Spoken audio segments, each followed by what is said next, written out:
Hey guys, what is going on? My name is NoJ456, and today I'm going to be doing the very sad and difficult task of breaking down the ending of Blood of the Dead and explaining what exactly this means. I'm going to be answering questions like which Richtofen this actually is, and why all the other characters don't really seem to care that he is dying behind them. Of course, if you have not seen the cutscene, I definitely recommend going to check that out first. It is not going to make much sense unless you go ahead and watch that first. And then if you would like to see the full boss fight, which actually has a lot more storyline in that as well, I'm going to link to that full boss fight video down below as well.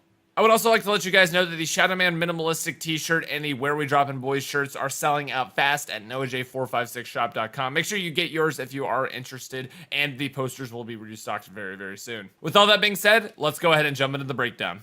Now, the first thing that happens in the cutscene when you kill the warden is that all of the souls that have been trapped on this island and trapped in this purgatory have been released. And with that, it actually includes the original 4 characters from Mob of the Dead. The reason that we know these 4 characters from Mob of the Dead are included in these people who have been freed from this purgatory is this quote from Richtofen right here.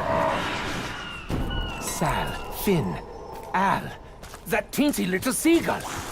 The ghosts of Alcatraz have bought us the time. We'll use every moment. Every single one of the blue souls and the zombies themselves in this dimension have been ensnared here by the warden. He basically has performed a ritual that turned the entire island into a dimension away from itself, and the only thing that is powering this dimension is all of the souls that are trapped inside who are constantly suffering, but their heart and soul is actually keeping this dimension open and basically doing the warden's bidding without their permission. So it's important to know that when these souls are released, this is actually impacting this dimension as a whole. This is not just some happy moment that happens. Not only that, but that is actually affecting whether or not this dimension can even exist anymore. And here's a spoiler alert. This dimension cannot exist without all of these souls powering it. Ain't that swell? Does that mean we win? I would be greatly relieved if that were so. I am in no hurry to ensnare my mortal soul. That will not be necessary, Nikolai. The future has changed.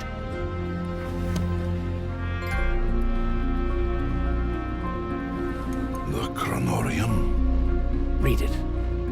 Learn of your true calling. You must keep your soul. It will be needed to defeat Dr. Monty. Who? So this part is super important to understanding the storyline, and let's break it down piece by piece. So first of all, Nikolai, Takeo, and Dempsey have absolutely no clue who Dr. Monty is. They've never heard that name before because they have not experienced Gorod Krovi and Revelations. Like I said, basically these characters go to Alcatraz just like they've done many times before. These characters have been in this cycle for so long, but in these versions of the characters, they are basically, whenever they get teleported there from Zetsuma no Shima, they have not experienced Gorod Krovi yet. And this time, something happens. The warden breaks the portal. They are trapped in this purgatory, and they basically have to fight their way out. But when they do, it actually awakens a new Richtofen that has been stored there for who knows how long on ice. So let's talk about who this new Richtofen is, because that is the next most important thing, and probably the most important thing to understanding this entire cutscene.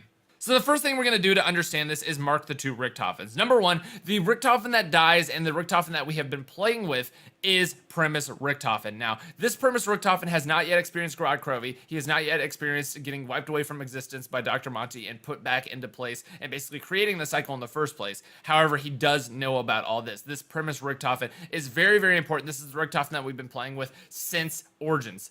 So that is the differentiation. That is Primus Richtofen. That's what we're going to be calling Primus Richtofen. Now, the Richtofen that steps out of the cryo chamber is also Primus Richtofen. The only difference is between the two is that the one that steps out of the cryo chamber has experienced Gorod Krovi and has experienced Revelation and has been basically been creating the cycle with Dr. Monty. Dr. Monty has put this Richtofen back into the Great War, and that's why he's wearing this outfit that he is at the end of the Revelations cutscene, is that this Richtofen has experienced all that, and that's how we can tell that this Richtofen is basically the Great War Richtofen that was put back in time by Dr. Monty, creating the cycle in the first place. So this Richtofen figured out a way, and he actually doesn't know himself. He asks himself, the first question he asks whenever he gets out of the cryopod is, how did I get here? Like, how did I do this? How did I become this Richtofen Richtofen in this timeline, and then he kind of realizes slowly, I'm at Alcatraz, let's see what's going on upstairs. He goes out, and with the crystal that people have a lot of debate about, because Richtofen's staff, the staff that he's kind of holding in Revelations, is not the fire staff. It's not technically his staff. So while it could be the fire crystal, maybe they just like each split up and went to go get a new crystal part. We don't really understand what's happening with this crystal. It could be the fire crystal. It seems like it is the fire crystal, but again, that is not Richtofen's staff, so we're not really sure what exactly it is, but he goes out, he kills everything. He obviously knows exactly what to do in order to defeat Brutus, and this Richtofen here is the most important one, because he basically makes a decision to not let a different version of himself die at the end of this cutscene. He doesn't shoot himself like he does in The Giant. He is making a conscious decision to kill that guy.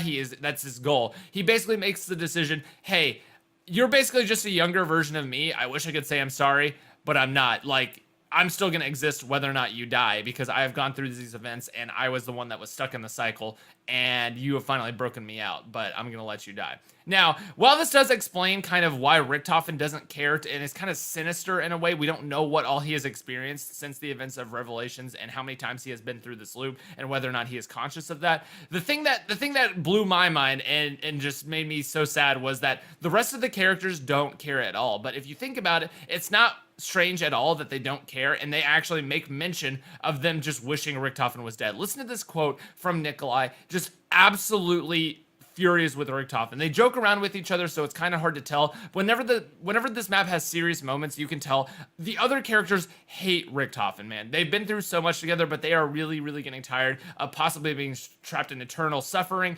This is serious stuff that they are experiencing. It may just be a map for us, but for them, for these characters, it's a real thing. They could possibly be stuck forever, powering basically with their souls an eternal purgatory where they are constantly suffering. That's what the Warden tells them. And it's the first thing that Nikolai says. If there's one regret I have, it's that I didn't get to kill you, Richtofen. And this is the quote right here. Richtofen's way, his only way. For so long, I have followed, jumping through portals and times and spaces. So many times, I had chance to kill you and go different way, but no. Then Demon Warden finally killed me. That will be one regret. So Nikolai says if he has one regret, it's that he didn't kill Richtofen, and that is some pretty harsh stuff. And while the other characters may not feel as strongly as Nikolai, they definitely have similar sentiments about just where they've been led. Like, the adventures they've been on are really not adventures. They're terrible, terrible, terrible memories that these guys will just be haunted by for their entire life. And these characters are just done with it. So why do they just trust the new Richtofen? Why does the new Richtofen come through and they just are so happy to leave the old one to just bleed out that they've been with since Origins? And why are they so happy to go with the new one? And it's because the new one not only tells Nikolai, he tells Nikolai, you do not have to kill your other self. Nikolai, you could hear him the entire map, just did not want to kill his older self. He did not want to kill the 1.0 version. Obviously, Grod Crowley hadn't happened, so he hadn't done it yet. That's where they were going next. And Richtofen had been telling him, you got to do it, you got to do it, you got to do it, over and over and over. And then this new Richtofen comes in and says, no, you don't have to do it. We need your soul for something else. So, I mean, if you're Nikolai, that's plenty of reason right there. If I've been told over and over I have to do this, and then this new guy comes out and says, hey, you don't have to do that thing you don't want to do, I mean, obviously that's going to build a level of trust there. Not only that, but the new Richtofen, the one that is post-Revelations that comes out, he trusts Nikolai with the Chronorium, something that the old Richtofen never entrusted to these guys. He basically never thought they could understand it, or thought that they would be smart enough to do it, or just basically didn't trust them to not screw him over if they saw their fates. Basically, this new Richtofen says, hey, your destiny has been rewritten, but I want you to read it, and I'm going to give you this level of trust to read the Chronorium, which they have never received before, and is pretty important to them. So the last two things to explain are, number one, what is going to happen in this dimension, and what else is in this dimension that's important, and number two, the blood vials. So number one, at the very end of the cutscene, you see everything fade to black, and that is signifying this dimension is now dying. Everything that kept this dimension open, the Warden keeping all the souls, the Warden's soul, and then basically every single soul that was trapped on Alcatraz was keeping this dimension open. Once the Warden died and all of these souls were freed, there is nothing that is powering this dimension and keeping it like ripped open in time and space anymore. It is now going to close off, and basically everything on here is going to cease to exist. So number one, what that means, Primus Richthofen, who is now dead in that chair, is going to cease to exist. There's no recovering his body. There's no bringing him back to life. He is going to cease to exist from this point forward. And number 2, Victus crew is going to cease to exist. Basically, unless something happened behind the scenes to save them, or there's another dimensional version that we will see in the future. This is very, very possibly the very last time that we will ever see that crew, ever. Because they have now ceased to exist. This was the same version of the crew. There wasn't multiple Misties. There weren't multiple Stuhlingers. This was the crew, and now they have ceased to exist, unless something saved them behind the scenes, or they were transported in some sort of way. But that is the truth of it, man. They are not going to ever appear in another game unless they pull something crazy with the storyline. That's number 1. Number 2, the blood vials are no longer needed. I know it seemed like they were important. I know it kind of seemed like Richthofen, who was dying on the chair, was just so sad about him taking the summoning key and the blood vials. That was really just the culmination of his work. He worked so hard. He did all the hard work. He was sitting there just dying, and on his last breath is just saying, I did all this work, everything that I did, I was the nicest one, and you won't even remember. Basically just saying, I did this was my life's work, getting the blood vials, saving my existence, keeping the cycle open. It is all what I was going to do. But now that the cycle is broken, and now that these characters have broken out with post-Revelations Richthofen, there's no need for the blood vials anymore. You can just smash them on the ground, because what they are used for now no longer is going to happen. For these characters, the cycle is broken, so there's no longer a need for it, and Richthofen is just devastated because he number 1, no one is going to save him, and number 2, everything that he worked for will never be remembered because it is never going to happen anyway, and that's what makes this just so sad for this character's arc. And part of what in my opinion makes this cutscene just so heart-wrenching, man, is that not only can he not depend on his friends, and his friends aren't going to save him, they hate him.